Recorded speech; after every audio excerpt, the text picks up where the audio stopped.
तर जनतेनं दीदींना पश्चिम बंगालचा खरा पक्ष कोणता ते दाखवून दिलेला आहे असं देवेंद्र फडणवीस यांनी म्हटलं। पश्चिम बंगालच्या जनतेनं मोदींवर हा विश्वास दाखवला असं मुख्यमंत्री फडणवीसांनी म्हटलेलं आहे। पश्चिम बंगालमध्ये भाजपनं महापरिवर्तन घडवून दाखवलं असंही फडणवीस म्हणतायत। पश्चिम बंगालला कुशासनामधून बाहेर काढण्याचं काम भाजपनं केलं असं फडणवीसांनी म्हटलंय। बंगालच्या जनतेने दीदींना दाखवून दिलं बंगालचा खरा पक्ष कुठला आहे आणि बंगालच्या लोकांनी ज्या प्रकारे प्रधानमंत्री नरेंद्र मोदीजींवर विश्वास ठेवून केवळ परिवर्तन नाही बंगालमध्ये महापरिवर्तन करून दाखवलं। परिवर्तन नाही, महापरिवर्तन। आणि ते इतकं की आता 2/3 मेजॉरिटी बंगालमध्ये भारतीय जनता पक्षाला मिळते आहे।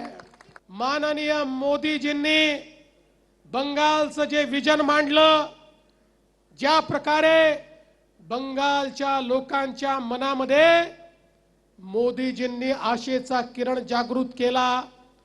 एकीकडे दीदीचं कुशासन होतं आणि दुसरीकडे मोदीजींच्या माध्यमातून बंगालमध्ये हजारो कोटी रुपयांची कामं चालली होती। रस्त्यांची कामं, हायवेची कामं, गुंतवणूक, मोठ्या प्रमाणात मेट्रोची कामं। त्यामुळे जनतेला हा विश्वास बसला की कोणी जर परिवर्तन बंगालमध्ये घडवू शकतं तर त्या व्यक्तीचं नाव नरेंद्र मोदीजी आहेत। पश्चिम बंगाल विधानसभा निवडणुकीत 15 वर्षांनंतर सत्तापालट झाला।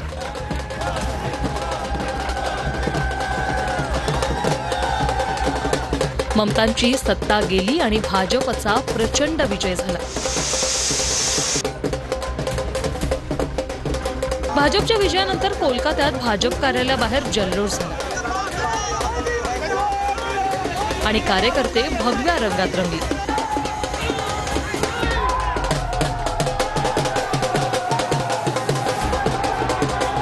मतमोजणी दरम्यान पश्चिम बंगालमध्ये काही ठिकाणी केंद्रीय सुरक्षा यंत्रणांनी तणाव वाढल्यानं लाठीचार्ज केला।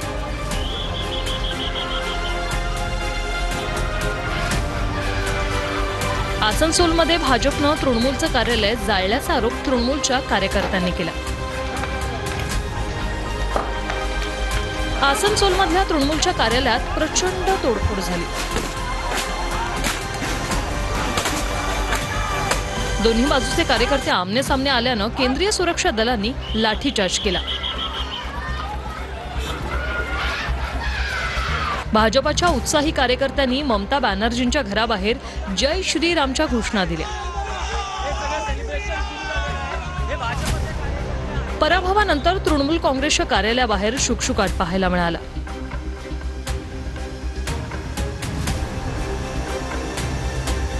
मतमोजणी दरम्यान गृहमंत्री अमित शहांचा दीदी टाटा बाय बाय हा जुन्या भाषणातला व्हिडिओ व्हायरल झाला। बैलेट बॉक्स खुलना शुरू होगा। 9 बजे पहला राउंड, 10 बजे दूसरा राउंड, 1 बजे काउंटिंग समाप्त और दीदी टाटा गुडबाय। दुपारी 12 वाजल्यानंतर तृणमूल काँग्रेसच जिंकेल असा दावा ममता बॅनर्जींनी केला होता। पश्चिम बंगालमध्ये ममता बॅनर्जींचा पराभव का झाला तेही पाहूया।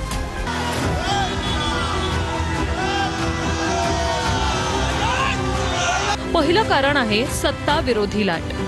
2011 पासून पश्चिम बंगालमध्ये तृणमूल काँग्रेसची सत्ता होती। 15 वर्षांनंतर सरकार विरोधी लाटेचा फटका ममता बॅनर्जींना बसला। दुसरं कारण कायदा सुव्यवस्था आणि हिंसेचे आरोप। पश्चिम बंगालच्या निवडणुकीत भाजपनं तृणमूल काँग्रेसवर गुंडगिरीचे आरोप वारंवार केले। तिसरं कारण आहे भाजपचं मायक्रो प्लॅनिंग।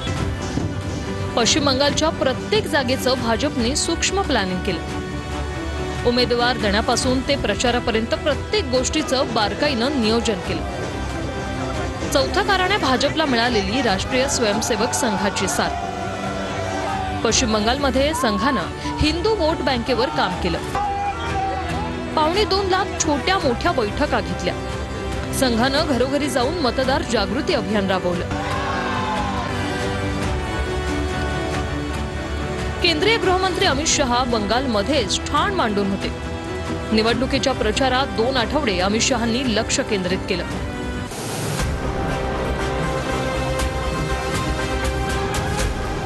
भाषणांमधून त्यांनी थेट ममता बॅनर्जींवर तिखट शब्दात हल्लाबोल केला. राज्य सरकारी कर्मचाऱ्यांची नाराजीही तृणमूल काँग्रेसला महागात पडली. पश्चिम बंगालमधल्या कर्मचाऱ्यांना 6व्या वेतन आयोगानुसारच पगार मिळतो. 7वा वेतन आयोग ममता बॅनर्जींनी लागू केला नाही. भाजपनं कर्मचाऱ्यांना 7वा वेतन आयोग लागू करण्याचं आश्वासन दिलं. विजयानंतर भाजप कार्यकर्त्यांनी बंगालच्या जनतेला परिवर्तन आणि मुक्ती हवी होती अशी प्रतिक्रिया दिली. ममता बॅनर्जींच्या पराभवामुळे इंडिया आघाडीतील एका मोठ्या पक्षाला फटका बसलाय. त्यामुळे इंडिया आघाडीची ताकद कमी झाली. तर दुसरीकडे भाजपनं ममता बॅनर्जींना हरवून राष्ट्रीय राजकारणातली स्थिती आणखी मजबूत केली आहे.